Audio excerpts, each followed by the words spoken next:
I'm very happy to be with you today, and I appreciate the opportunity to speak to you. I first discovered the Mises Institute, like many others, I'm sure, about 4 years ago on the Internet. I was a graduate student at the time, and I was fortunate enough to attend a week-long seminar and another conference here in 2002. And when I got the job offer at Faulkner University last year, I excitedly told my wife that one of the best things about living in Montgomery is that we'd be less than an hour away from the Mises Institute. And she replied, I knew you were going to say that. So I'm very glad to be here. And let's get on into this topic. When Hans Hoppe's book, Democracy, the God That Failed, first appeared, I read some reviews and familiarized myself with its thesis concerning democracy's inferiority to monarchy without actually reading the book. I think the price tag on the hardcover edition scared me away since I was still a student at the time. I've since acquired and read it. But I remember musing even back then that if what Hoppe was saying were correct, then much of early modern and modern European and American history would have to be re-examined or even rewritten, including the history of the field in which I specialize in graduate school, 16th and 17th century England, the period of the Tudor and Stuart dynasties. I continued to toy with this idea for a few years and decided that if no one beat me to it, I would try my hand at a Hoppean analysis of early modern England once my PhD was finished and I was comfortably ensconced in a tenure-track university position somewhere. My conversations with Joe Stromberg at a recent conference inspired me to get serious about that project again, and so here I am today. What I propose to do is share some preliminary thoughts on how the nature of civil government in early modern England illustrates Hoppe's thesis concerning the relative merits, or more appropriately demerits, of monarchy and democracy. And I say illustrates, not proves, since of course Hoppe's theory is reached deductively and therefore not subject to empirical verification. In the interest of time, I've chosen to focus on the 17th century, the period of the Stuart dynasty. This period is of particular interest because it includes England's experiment in republican government under Oliver Cromwell, as well as the so-called Glorious Revolution of 1688, which marked a big step in the direction of democracy in England. Most of you are probably familiar with the Whig interpretation of history, which was dominant in the 19th and well into the 20th centuries, and which Murray Rothbard sharply criticized in his own historical writings. The Whig historian's central assumption was that, in the words of J.P. Kenyon, throughout our history we have progressed steadily and, it seems, inevitably towards a state of social and political near perfection located in the present day, or in this case, on the eve of World War I. Stuart England occupied a key place in the classical Whig interpretation as the period when significant progress towards that ideal parliamentary democratic system was made, when Parliament established itself as the monarch's equal or even superior.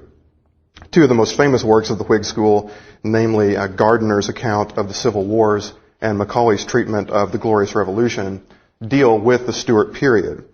The falling from favor of the Whig interpretation in the 1920s and 1930s was a serious blow to English and more specifically Stuart historians who now had no generally agreed upon theoretical framework from which to construct an assessment of the past.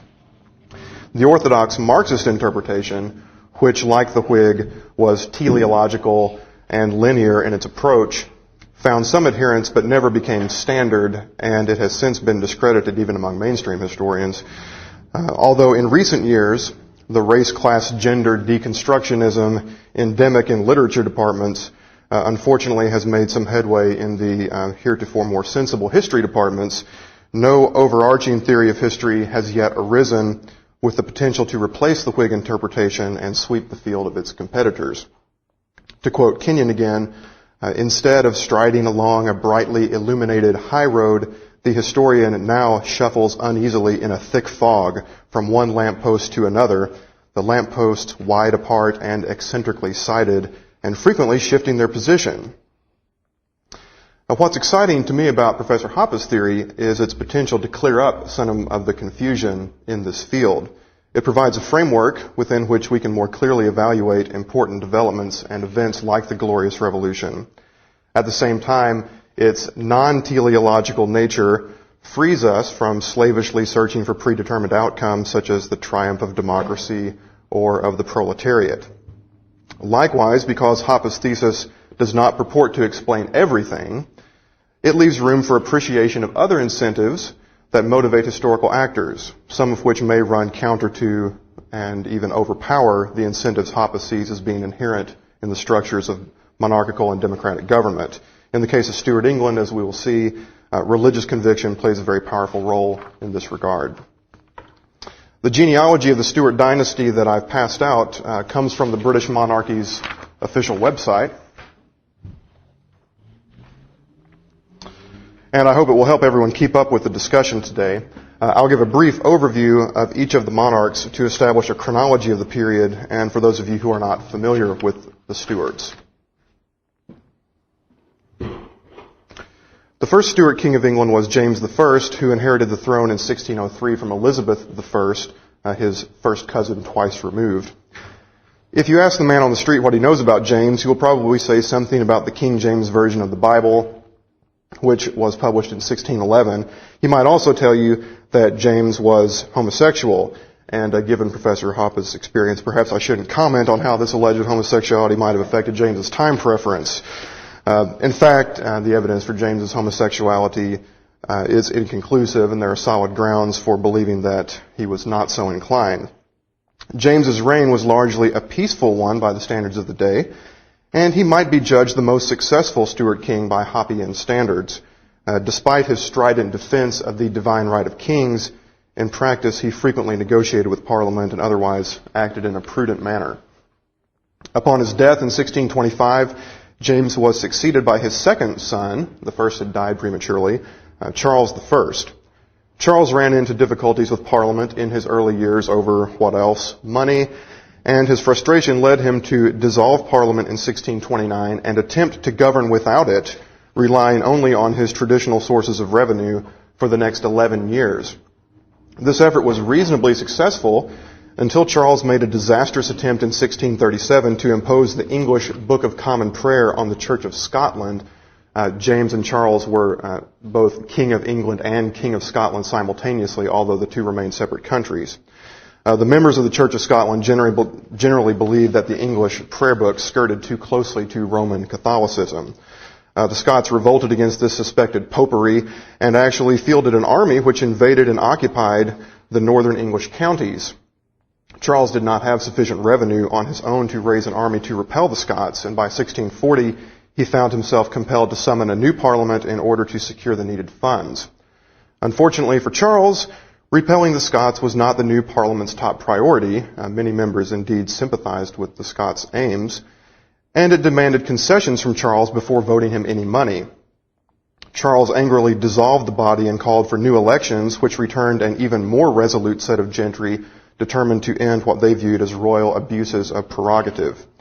This second Parliament of 1640 has gone down in history as the Long Parliament because it did not officially dissolve until 1659. It ordered the arrest and impeachment of Charles' most trusted advisors and demanded that Charles permanently give up some of his traditional feudal rights.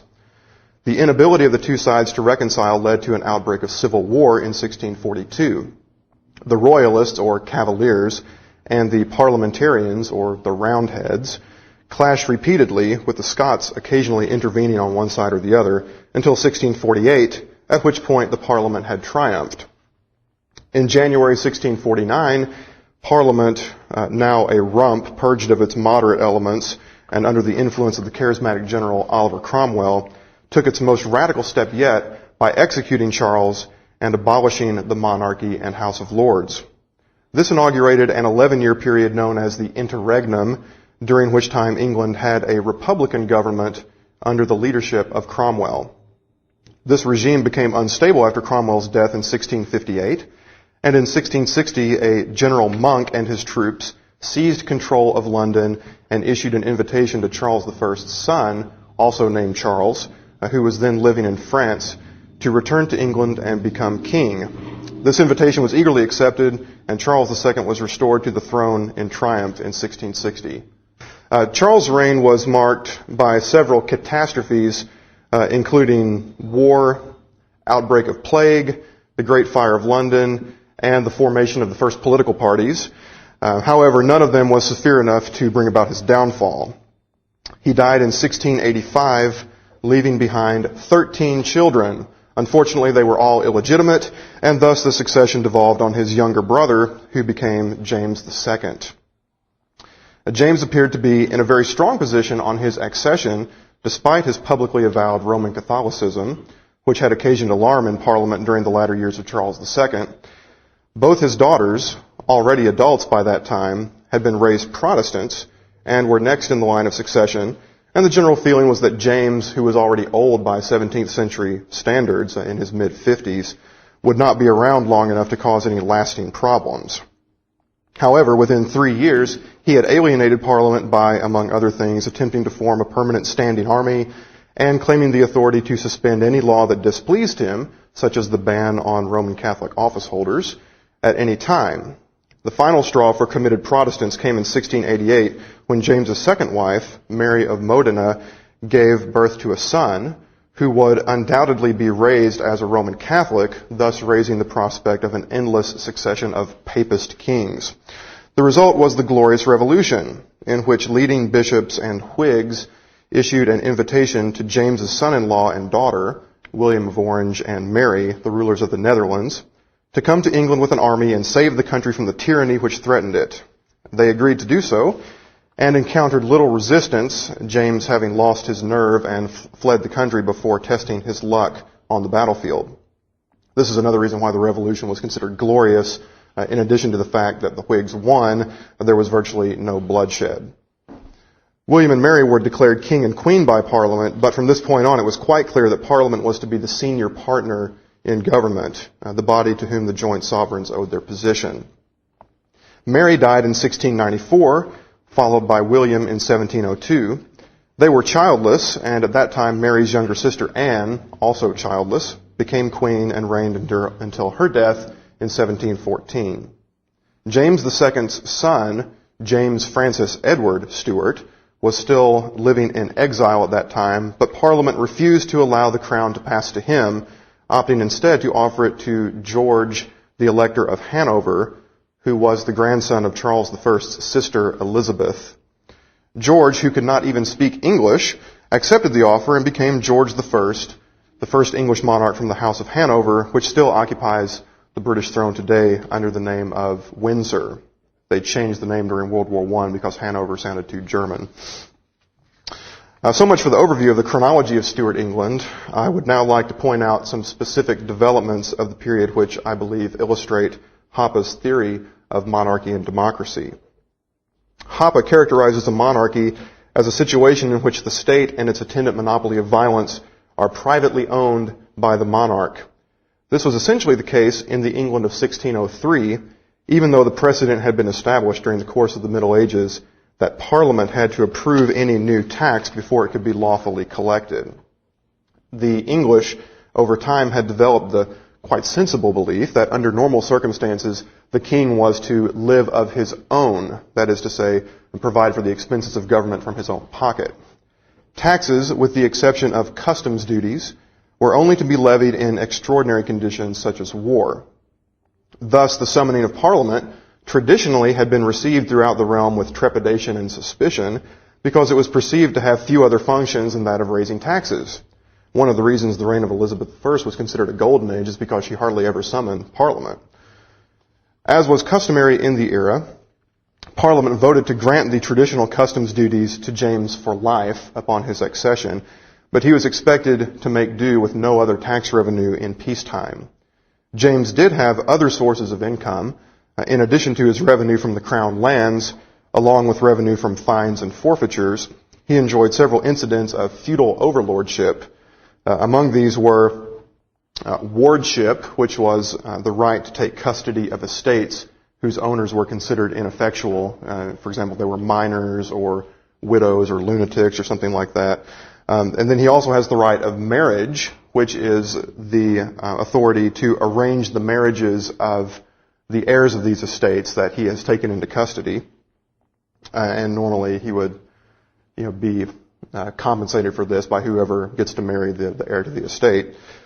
He also has the right of respite of homage, which was a sort of estate tax. The heir to an estate had to pay this fine to James before he could take custody of the estate. James also has the right of distraint of knighthood, which is the requirement that anyone possessing property valued at 40 pounds or more assume knighthood and perform the duties of a vassal to the king. And also the right of purveyance, which was the authority to levy food and transport for the royal court at below market prices. So together these sources of income produced a considerable sum each year, despite the fact that Elizabeth I had sold off roughly a third of the crown lands. And they should have been sufficient for peacetime administration had James been a frugal man, which he was not. Deficit spending was a problem for him from the beginning, and from at least 1611 there was talk of striking a bargain with Parliament under which James would give up some of his feudal prerogatives, which grated on some 17th century sensibilities, in exchange for a permanent increase in his tax revenues. Nothing much actually happened on this front during James's reign, and the traditional sources of royal income were still such that Charles I could make a go of governing without Parliament at all during the peaceful 1630s, although he was compelled to revive some prerogatives which had fallen into disuse in the Middle Ages, and also make very creative use of some others in order to guarantee a sufficient revenue to keep the government operational. Contrast this situation, in which the monarch funds the lion's share of the state's activities through essentially private means, with the one that existed during the last stages of the Stuart period.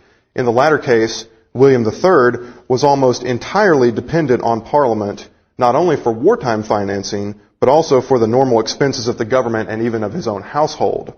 To his chagrin, Parliament decided to reduce his allowance on at least one occasion in the 1690s.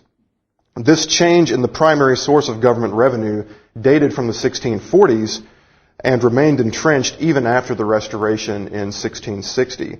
This is why I think we can say that by the late 17th century, England, despite being a monarchy, had made an important shift in the direction of Hoppe's definition of a democracy, that is, a government that is publicly owned and which is administered by officials who function as caretakers, not owners. Once Parliament is in the driver's seat as far as the government's budget is concerned, it inevitably becomes the ultimate arbiter of state policy. This is also reflected in the increasing frequency of sessions of Parliament, whereas it was not unusual in the early 17th century to go for several years between sessions. By the end of the century, laws were on the books requiring regular convening of the body and reauthorization of crucial spending. And then in the 1690s, a law entitled the Demise of the Crown Act was passed, which provided for the continued meeting of Parliament in the event of the monarch's death. So here we have the unstated assumption that the government can exist and act in the absence of the king. That was a concept that would have been unthinkable 100 years earlier. And of course there are much lower barriers to entry in Parliament than there are into the royal family. And so certainly we cannot stretch this point too far. The England of 1688 was by no means a democracy in the modern sense. But the contrasting incentives of monarchical and democratic government described by Hoppe are present, it seems to me, in this shift toward parliamentary dominance in Stuart England. So if my reasoning here is correct, we should expect to see Hoppe's monarchical incentives in the ascendant in the period before 1642, when the Civil War breaks out, and his democratic incentives dominant thereafter, but especially so during the interregnum period and after 1688, after the Glorious Revolution. Some of the areas Hoppe focuses on are not really applicable to the Stuart period. I'm thinking here mainly of his discussion of the welfare state and the bias towards it in democracies. Obviously, that monster was nowhere near raising its ugly head in the 17th century. However, there is still plenty of relevance to observe in other aspects of 17th century state activity. So in the time I have remaining, I'd like to focus on taxation, debt, the expansion of the state, and foreign policy. Hoppe argues that because the monarch is the government's owner, his incentives are those of an owner, and he will tend not to try to maximize his current income at the expense of the capital value of his assets. This leads him to favor a policy of relatively low taxation because he understands that excessive expropriations would reduce the incentive of his subjects to produce, which could result in his having nothing to expropriate in the future. He thus does well to adopt policies that increase not only his own prosperity, but also that of his subjects, hence low tax rates. By contrast, because officials in a democracy are caretakers and not owners, they control only the current use of the state and not its capital value. They thus have less incentive to give attention to and maintain total government wealth. They rather tend towards maximizing current income during their limited time in office, a policy that makes capital consumption unavoidable. And a particularly egregious example of this occurred in 1651 when Parliament auctioned off Charles I's outstanding art collection in an effort to raise money, and art historians are still complaining about this 350 years after the fact. Moderation is not in the interest of a caretaker because what he does not consume now, he may never be able to consume. So in tax policy, this means that democratic government will tend towards relatively high rates of taxation. As I mentioned earlier, the bulk of the government budget in 1603 was paid out of James's personal revenues. With the exception of customs duties, relatively little was collected in the way of taxes, even if we count James's feudal sources of revenue as taxation.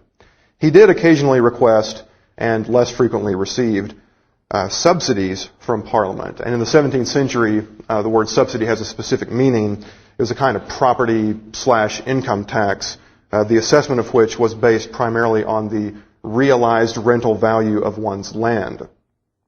Even this tax was much less onerous than it could have been because the tax rolls had not been updated in 50 years. And there's at least one example of a nobleman being taxed on an amount that was 90% less than the actual level of rent he was receiving from his tenants. In fact, it's easy to find historians who marvel at how undertaxed early 17th century Englishmen were. And obviously we would say that there's no such thing as an undertaxed subject. But we can still take the point that in relative terms, taxation in early Stuart England was quite low. Charles I used as many creative strategies as possible to maximize his income without parliamentary aid in the 1630s. For example, he revived the forest laws, which levied fines on anyone who encroached on the royal forests. The burdensome thing about these laws is that it was the 1189 boundaries of the forests that were specified in the laws, and a lot of whittling away at those borders had occurred in the 450 years since then. So suddenly you have landowners whose families had occupied these estates for several generations, and now they're being told that they were encroaching on the king's forests and were to be fined accordingly. So they weren't too happy about that, obviously. Another expedient of Charles was the extension of the ship money levy, which was a tax traditionally assessed in the coastal counties to fund the Navy, whose job was mainly to stop piracy in this period. The extension of that tax to the inland counties. So these and other innovations certainly increased royal revenues, but even so, the overall level of taxation was certainly not excessive compared to what became normal after 1642. By contrast, once Parliament assumed the dominant role in government, taxes jumped to record levels. A subsidy in James I's reign was expected to bring in around £80,000. And even when Parliament was feeling well disposed towards the king, the grant of more than one subsidy in any given year was unthinkable, even in wartime. On the other hand, during the civil wars of the 1640s, Parliament merely exacted the equivalent of one subsidy per month from the hapless English taxpayers within its jurisdiction. This was achieved by the imposition of brand new excise taxes, as well as a new land tax, euphemistically referred to as an assessment. On top of this, Parliament engaged in wholesale confiscation of property belonging to royalists and to the Church of England. It can be argued that the decision to abolish episcopacy in 1646 was driven as much by the desire to lay hands on the bishop's property as by any philosophical opposition to that form of church government. At the Restoration in 1660, the excise joined customs duties as a permanent feature of the English tax structure, so perhaps we might call this an early example of Robert Higgs's ratchet effect. The land tax, on the other hand, was judged too radical for a normal peacetime measure, and during the Restoration period, that is, from 1660 to 1688, it was levied only during war. However, in 1692, the cash-strapped Parliament revived the land tax once again, and it took its proud place alongside the excise and customs, never to go away. Thus, by the end of the Stuart period, the English people labored under a far greater tax burden than their great-grandparents had, and I think we can attribute a significant amount of responsibility for this situation to the incentive structure of the increasingly democratic form of government. In the case of debt, we see a similar pattern, again using 1642 as a benchmark year. Hoppe's theory states that monarchs are relatively restrained in their attempts to borrow money. And at first blush, this seems an absurd statement to early modern historians who are familiar with the propensity of 16th and 17th century kings to run themselves into staggering amounts of debt. Hoppe acknowledges this tendency, but maintains persuasively that democracies are even worse in this area. The monarch and his heirs, as the owners of the government, are personally liable for all debt that the state incurs. Early modern rulers could and did declare bankruptcy. Philip II of Spain, one of the 16th century's most powerful rulers, did so on multiple occasions. And they occasionally were compelled by their creditors to liquidate part of their estates if they ever hoped to borrow again in the future. Would-be creditors realized that kings were normally poor credit risks and set interest rates on royal loans accordingly. These considerations provided strong incentives for rulers to minimize their debts. Now, the early Stuart monarchs were no strangers to borrowing. James I inherited a debt of over £400,000 from Elizabeth I in 1603. Thanks to some astute financial management, this number had been reduced to £280,000 by 1610 before the deficits resumed. And by 1620, a crown debt stood at £900,000. Charles I, faced with parliamentary intransigence and unwilling creditors in his early years, resorted to a notorious expedient that has gone down in history as the forced loan, a strong-arm tactic which raised over £230,000 from 1626 to 1628. And Charles's debt by the mid-1630s exceeded £1.1 million. However, next to the post-1642 Parliament, James and Charles were pikers when it came to borrowing money. From the mid-1640s all the way through the 1650s, the pay of the army, navy, and militia was in arrears despite Parliament's massive expropriations during the period.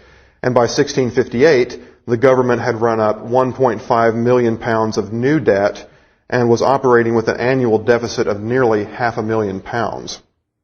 This situation stabilized after the Restoration, but the post-1688 period provided ominous precedents for the future. In 1693, during a war with Louis XIV of France, the government came up with the idea of selling annuities on a £1 million loan, and these annuities were to be paid by the collection of new excise taxes over a period of 99 years. The more astute realized, of course, that Parliament was signaling its intention never to repay the principal on this loan. And the following year, 1694, saw an event that all libertarians should lament. That's the chartering of the Bank of England, the world's first modern central bank. The Bank of England was created to extend a loan of £1.5 million to the government, and its privileged status also allowed it to operate on a fractional reserve basis from day one. By 1697, a national debt had been created which stood at £13.5 million, a sum undreamed of by the early Stuarts. Now, there's no evidence that the government ever had any intention of liquidating this debt.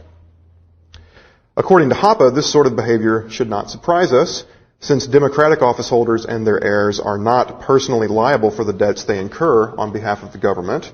The debts are public, to be repaid by future and equally non-liable governments.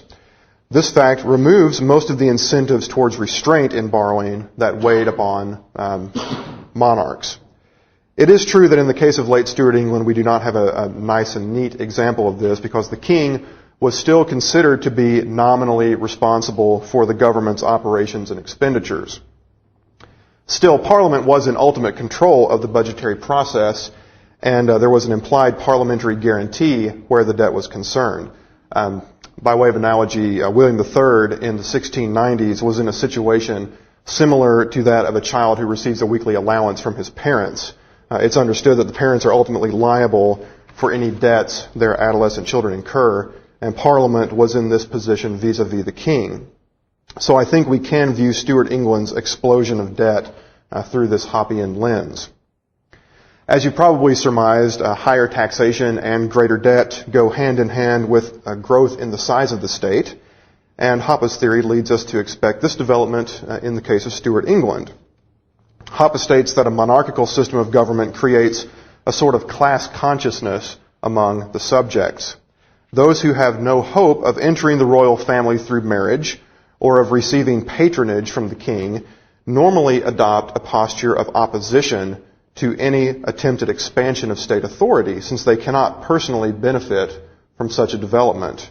This puts the brakes on the state's natural tendency to aggrandize itself and expand its control over the populace.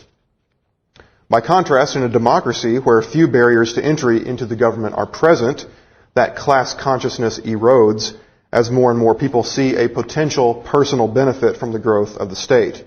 To an extent, this latter incentive structure is present in the parliament-dominated government of late Stuart England, and so I believe Hoppe's insights are applicable in our case. As we've seen, taxation was relatively low in the reign of James I, but still there were frequent attacks on the king's exercise of his feudal rights, such as wardship and purveyance. These were frequent topics of discussion in the parliaments of the era, and this fact confuses some historians who go back to the 17th century convinced that all the debates are going to be about these grand abstractions like freedom of speech and natural law and all this sort of thing. And when the abortive negotiations were going on to establish a permanent parliamentary income for James in exchange for the surrender of certain feudal rights, the annual stipend sought by the king was £200,000, a sum which, when added to other royal revenues, would have resulted in a total crown income of probably between £300,000 and £400,000. James sometimes even had great difficulty acquiring funds to do essential things. For example, when his wife, Anne of Denmark, died, her embalmed body lay in state for 10 weeks before the treasury could come up with the money to bury her. Now, the 17th century is a period of price inflation, thanks in part to the influx of bullion from the Americas, and combined with the natural tendency of government to expand. By Charles I's reign, the budget numbers were somewhat higher. In 1635, a year in which the budget was balanced, the government spent £618,000. Again, public resistance to Charles's aggressive revenue measures was fierce. The Parliament, of course, had been dissolved for refusing to vote Charles the funds he thought he needed. During the 1630s, opposition came from other quarters. Probably the most famous example is the ship money case, in which a robust challenge to the legality of Charles's collection of ship money in the inland counties was mounted. Finally, the opposition to Charles's allegedly excessive methods of raising revenue formed the foundation of what ultimately became the rebellion against him in 1642. Once again, government growth increases substantially once Parliament is in power. Next to the millions of pounds being thrown around in the interregnum, Charles I's budgets look positively dinky. And we have another instance of the ratchet effect in 1660. Charles II was voted a permanent income of £1.2 million by the Parliament. And by the time James II came to the throne, that figure was up to £1.9 million. And certainly this is not all attributable to inflation. Much of the increase was due to the creation of England's first ever standing army under Oliver Cromwell in the 1650s and its subsequent maintenance on and off throughout the Restoration period. The so-called civil list that Parliament voted for William III's ordinary expenses, not including upkeep of the military, was £700,000 per annum in the 1690s, a sum several times what James was hoping for 90 years before. Also, by the 1690s, Parliament was spending roughly £5 million per year just on its war with France. Again, these were sums beyond the wildest dreams of the early Stuarts and representative of a huge increase in the size of English government. Finally, I'd like to look at foreign policy, and here we have an example of incentives running counter to those described by Hoppe.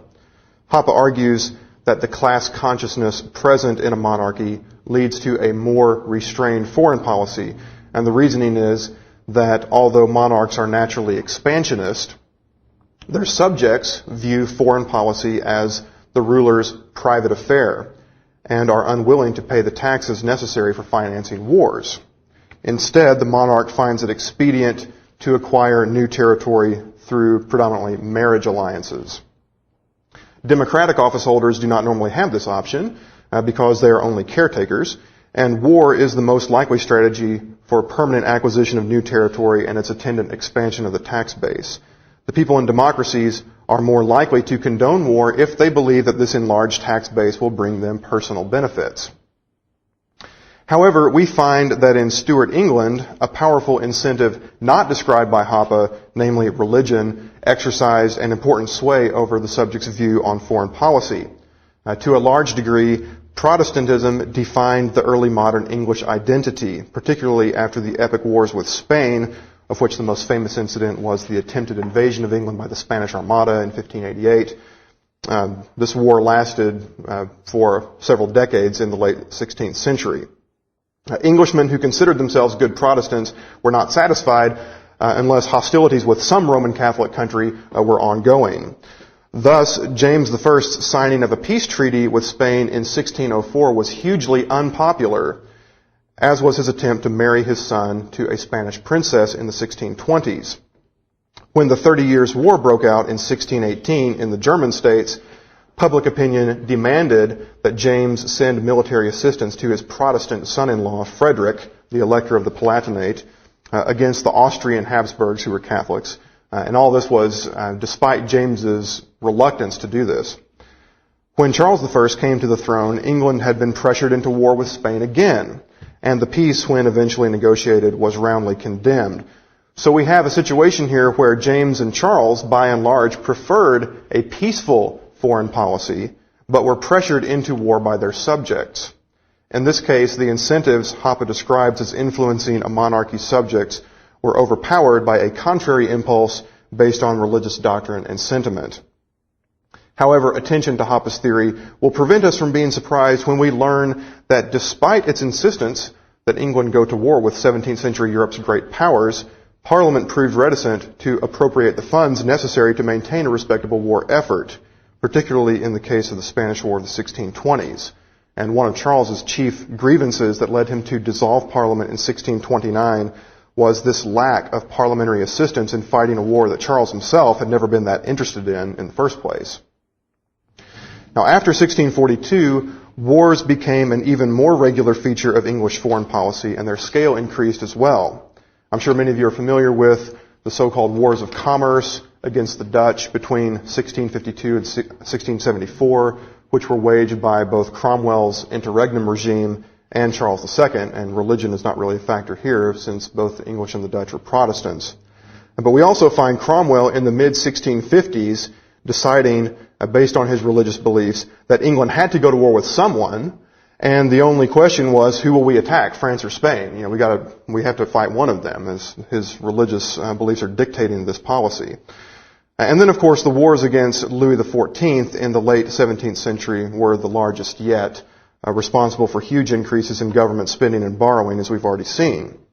So the behavior of the post-1642 English government certainly tracks with Hoppe's observations in this area.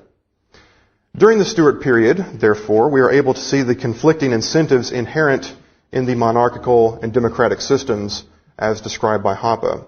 We have established that from the Hoppean perspective, the early Stuart government was relatively monarchical and the later Stuart government was relatively democratic. We have observed that in several areas, the Stuart state acted during these respective periods in a manner consistent with what a Hoppean analyst would have predicted. I believe Hoppe's theory of monarchy and democracy has much to contribute to an improved understanding of early modern England, and I hope that in the future I'll be able to present to you further findings in this area. Thank you very much.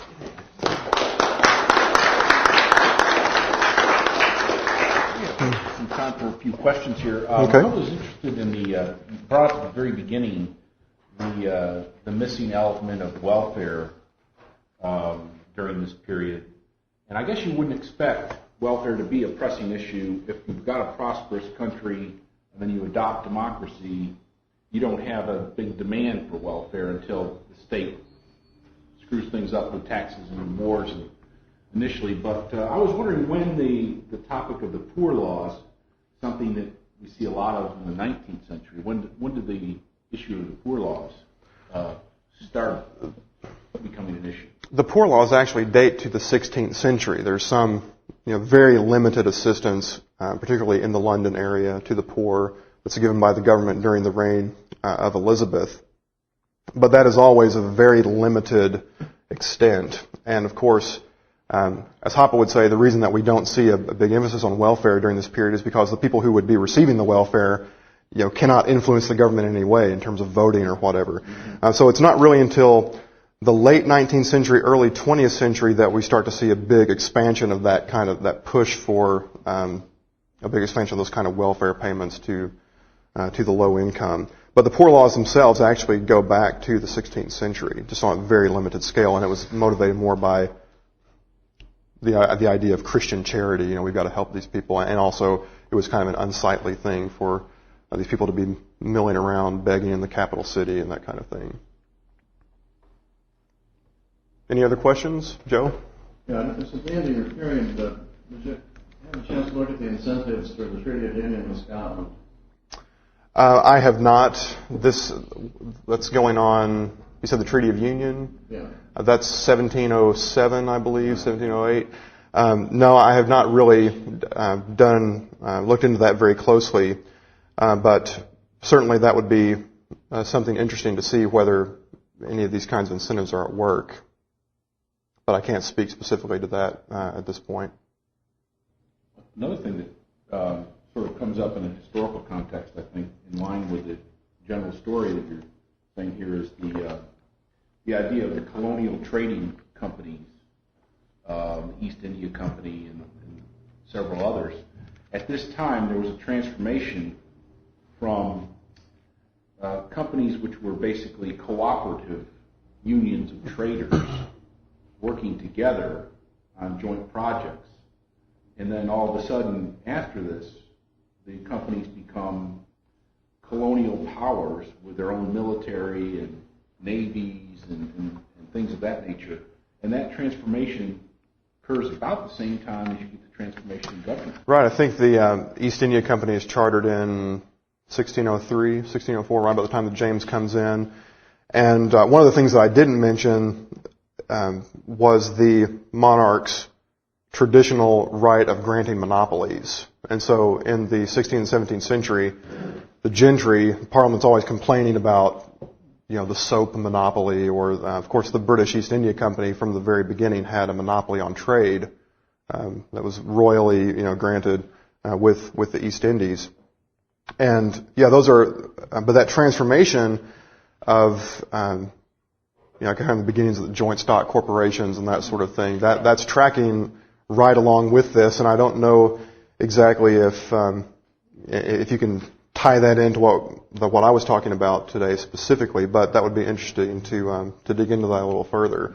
You go back to the 17th century histories, or I should say histories of the 17th century that you'll see today, and it's almost all talking about the religious questions and the political rights and all this kind of thing, and there aren't really many good discussions of the economic history. The historians, just for one thing, they're ignorant of economics, so they don't understand it, and they're not really that interested in it. So when they go back, about the only real economic histories that you've seen published in the last 50 years are those from the Marxist perspective, because they're trying to set up the eventual revolution of the bourgeoisie or whatever. But that's something that really needs to be done, I think, a solid economic history of the period from a good perspective. And I think a lot of the economics depends very heavily on nuances in the nature of these companies and the nature of the Bank of England and the tax structure that, as you said, go unnoticed in a lot of the historical accounts. So you're missing some very key aspects of the history. Yeah, like I said, these standard histories, you're reading along and they'll talk about all the military aspects or something like that, and then they'll say, oh, and by the way, over the last 50 years, there have been all these economic developments, and they'll spend a paragraph or two, describing it without really delving into a lot of the interesting details that can further our understanding of the developments of things like corporations and those sorts of things.